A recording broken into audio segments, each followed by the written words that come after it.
হাতে যেন সিগারেট না থাকে। No cigarette please. ইন্টারমিডিয়েট লাইফে তোমরা সিগারেট খাও না, দয়া করে। দরকার নাই এই পার্ট নেওয়ার, এর দরকার নাই।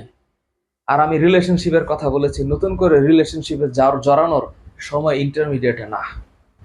ইন্টারমিডিয়েটের টাইমটা কিসের? ইন্টারমিডিয়েটের টাইমটা হচ্ছে স্ট্রাগলিং এর, স্ট্রাগলিং টাইম, কষ্টের সময়, হার্ডওয়ার্কের টাইম। এই টাইমে রিলেশনে জড়ানো যাবে না। এই টাইমে রিলেশনে জড়ানো যাবে না। এই টাইমে সিগারেটের পেছনে অর্থ খরচ করার কোনো দরকার নাই। নো। মন থাকবে আমার কথা? কি বলেছি? সিগারেটের পেছনে অর্থ খরচ করার উচিত হবে না। এবার তুমি তোমার মনে করো, তুমি আমার কথা নাও মানতে পারো, মানলা না, ইটস আপ টু ইউ। আমার কথা মানতে আমি বলি নাই, ইটস আপ টু ইউ। বলেছি শুনতে, মানার কথা তোমার নিজের। টাইম ম্যানেজমেন্ট, এটা কিসের